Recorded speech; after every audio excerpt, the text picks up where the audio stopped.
یہ اللہ کے نبی صلی اللہ علیہ وسلم کی حدیثوں سے دشمنی ہے، یہ ہمیں اور آپ سے دشمنی ہے۔ اور آپ کی جانکاری کے لیے ایک خفیہ بات بتا رہا ہوں، جتنے لوگ دنیا میں اپنے آپ کو حنفی کہنے والے ہیں، اللہ کی وہ مجتہد کے لیبل کے ہوں اور انصاف پرور عالم ہوں، ان کو استثناء کر کے، یہ سب کے سب لوگ امام ابو حنیفہ کے عقیدے کو غلط مانتے ہیں۔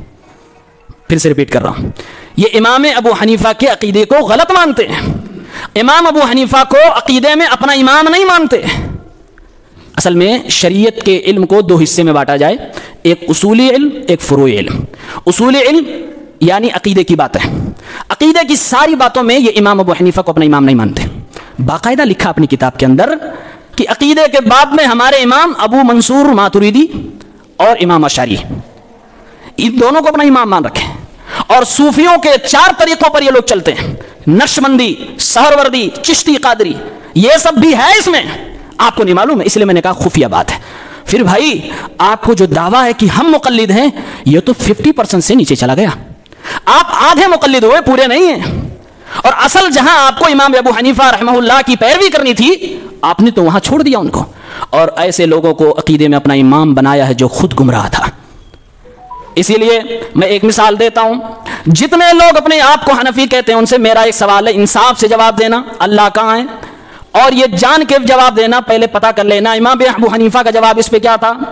امام ابو حنیفہ کا جواب ہے کہ اللہ عرش پر ہے، اللہ کی طاقت، اللہ رب العالمین کی سماعت و بصارت ساری کائنات میں، دنیا کے چپے چپے میں، لیکن اللہ رب العالمین عرش کے اوپر مستوی ہے۔ یعنی جو قرآن کا عقیدہ، جو حدیث کا عقیدہ، جو صحابہ کرام کا عقیدہ، جو اللہ کے نبی صلی اللہ علیہ وسلم کا کہنا، وہی امام ابو حنیفہ رحمہ اللہ کا کہنا، وہی اہل حدیثوں کا کہنا ہے۔ لیکن آپ ان کو امام اعظم بھی کہتے ہو، ان کا نام استعمال کر کے اپنا ایک خوبصورت ٹائٹل بھی لگاتے ہو اور کہتے ہو ہم حنفی ہیں، اور اس کے بعد کہتے ہو اللہ ہر جگہ۔ امام ابو حنیفہ کی تقلید کہاں چلی جاتی ہے؟ یہاں پر آپ کی قلعی کھل جائے گی، پول کھل جائے گی۔ آپ کو یہ ماننا پڑے گا جو ہم کہہ رہے ہیں، جو آپ کی خفیہ بات بتا رہے ہیں کہ آپ عقیدے کے معاملے میں امام ابو حنیفہ کو اپنا امام نہیں مانتے۔ اگر آپ نے عقیدے کی ساری چیزوں میں ان کو امام مانا ہی نہیں، بلکہ اس عقیدے کی آپ مخالفت بھی کر رہے ہو اور اس کے خلاف آپ دلیلیں بھی دے رہے ہو، قرآن و حدیث کی تعویلیں بھی کر رہے ہو، قرآن کی آیتوں کو منسوخ بھی بتا رہے ہو، اللہ کے نبی صلی اللہ علیہ وسلم کی احادیث کے اندر چھیڑ چھاڑ بھی کر رہے ہو، پھر بھی آپ اپنے آپ کو کہتے ہو ہم امام ابو حنیفہ کے مقلد ہیں، ہم تو حنفی ہیں۔ ہم اگر ان کے عقیدے کو بھی مان رہے ہیں اور ان کی ان تمام باتوں کو مانتے ہیں جو اللہ کے نبی صلی اللہ علیہ وسلم کی حدیثوں کے مطابق ہیں، پھر آپ ہمیں غیر مقلد کس منہ سے کہہ رہے ہو؟ یہ تو وہی بات ہو گئی، الٹے چور کو توال کو ڈانٹے۔ انصاف سے اگر کام لیا جائے سارا راز کھل جائے گا، سارا راز کھل جائے گا۔ سیدھی سی بات ہے، ہمارا نعرہ ہے کہ ہر مسلمان جانکار بنے، ان کا نعرہ ہے ہر مسلمان اندھا ہو جائے دین کے اعتبار سے۔ جبکہ ہم جانتے ہیں ایک عالم کی حیثیت سے میں اگر، اور مادہ پرست انسان کی حیثیت سے اگر آپ کو بات کروں، تو ایک عالم اور مولوی کا مالی اعتبار سے اس میں زیادہ فائدہ کہ عوام جاہل ہو۔ میری بات آپ سمجھ رہے ہیں؟ ایک عالم کا مال کے اعتبار سے اس میں زیادہ فائدہ ہے کہ عوام جاہل ہو۔ پھر آپ کو ہم رسم و رواج اور خرافات کے نام پہ خوب کروائیں گے، آپ لا کے ہمیں دو گے، کھلاؤ گے، دعوتیں بھی ہوں گی، لیکن اللہ کی قسم ہے ہم کبھی ایسا نہیں کر سکتے۔ کوئی بھی اہل حدیث عالم یہ گناؤنی حرکت نہیں کر سکتا۔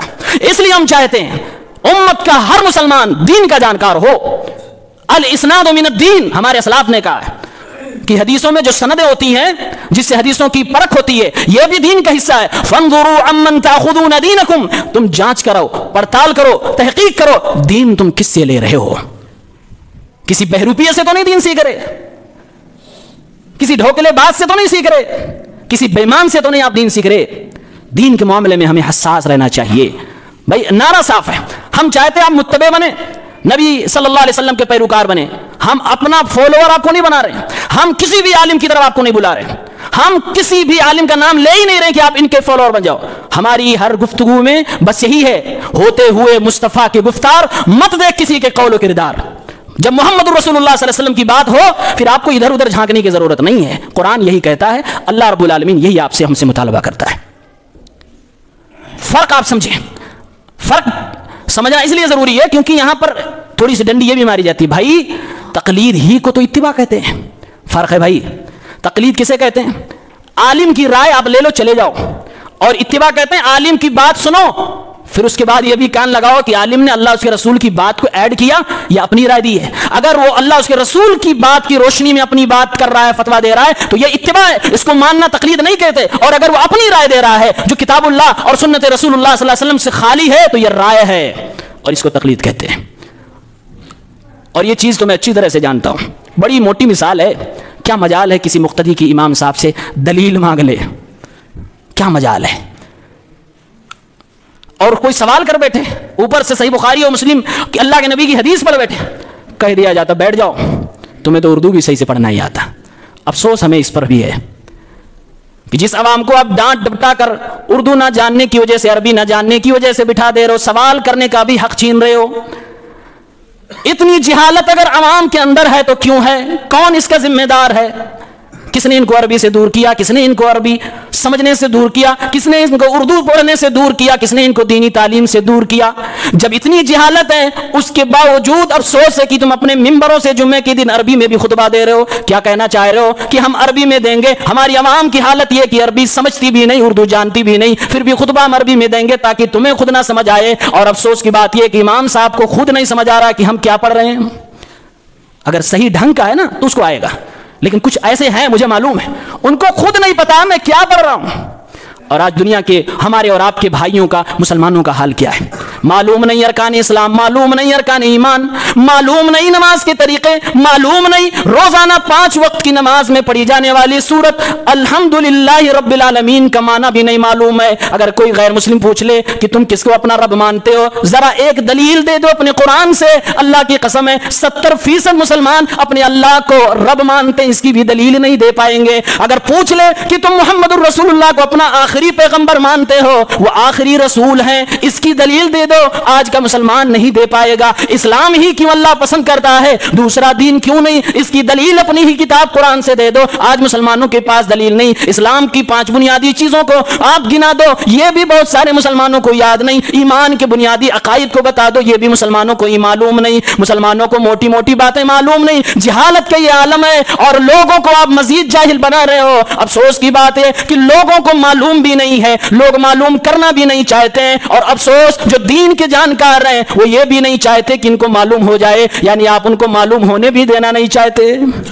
کل قیامت کے دن اللہ کو کیا جواب دیں گے؟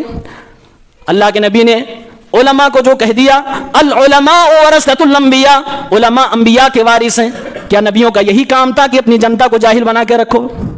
ہرگز یہ کام نہیں تھا۔ سورہ آل عمران آیت نمبر 164 اللہ تعالیٰ نے نبی کے کام کو بتایا ہے، اور یہی کام مولوی کا ہے۔ لقد من اللہ علی المؤمنین اذ بعث فیہم رسولا منہم یتلو علیہم آیاتہ ویزکیہم ویعلمہم الکتاب والحکمہ وان کانوا من قبل لفی ضلال مبین۔ اللہ کا احسان لوگوں کے اوپر کہ لوگوں ہی میں سے اللہ نے ایک رسول کو چنا، محمد الرسول اللہ صلی اللہ علیہ وسلم کو چنا۔ اس نبی کا کام کیا تھا؟ یتلو علیہم آیاتی، اللہ کے کلام کو پڑھتا تھا، تلاوت کرتا تھا، لوگوں کو سناتا تھا۔ ویزکیہم، لوگوں کے عقیدے کی، لوگوں کے اخلاق کی، لوگوں کے اعمال کی اصلاح بھی کرتا تھا۔ ویعلمہم الکتاب والحکمہ، لوگوں کو کتاب اور حکمت یعنی حدیث کی تعلیم دیا کرتا تھا، قرآن کریم کو تفسیر بھی کیا کرتا تھا، تشریح بھی کیا کرتا تھا۔ یہ اللہ رب العالمین نے اپنے نبی کے 3 کام کو گنایا کہ قرآن کی وہ تلاوت کیا کرتے تھے، اپنی عوام کو قرآن کی تلاوت سنایا کرتے تھے، سمجھایا کرتے تھے، لوگوں کے عقیدے کی اصلاح کیا کرتے تھے، اعمال و اخلاق کی اصلاح کیا کرتے تھے، کتاب و سنت کو لوگوں کے درمیان عام کیا کرتے تھے۔ اب نبی کے یہ تینوں کام اپنے سامنے رکھو اور کلیجے پہ ہاتھ رکھ کے ٹھنڈے دماغ سے سوچو اس وقت روئے زمین پر نبی کے اس مشن پہ کون چل رہا ہے؟ کس کی زبان سے قرآن کی آیتیں نکل رہی ہیں؟ کون اپنی عوام کو قرآن پڑھنے کی تعلیم دے رہا ہے؟ کون اپنی عوام سے کہہ رہا ہے او میرے بھائیوں اندھیرے کی زندگی نہ گزارو، کم سے کم زندگی میں ایک بار قرآن کو ترجمے کے ساتھ پڑھ لو؟ کون لوگوں سے کہہ رہا ہے لوگوں اپنے عقیدے کی اصلاح کرو؟ کون مہینے مہینے پروگرام کر کے ہر بار لوگوں سے کہہ رہا ہے اپنے عقیدے کی درستگی کر لو، ایمان کو بچا لو، شرک سے دور ہو جاؤ، تاکہ ذرہ برابر گنجائش تو باقی رہے کہ کل قیامت کے دن جب اللہ کا دربار لگے اعمال نامہ اعمال میں شرک نام کی کوئی چیز نہ ہو، جنت میں جانے کی گنجائش باقی رہے۔ کون لوگوں کو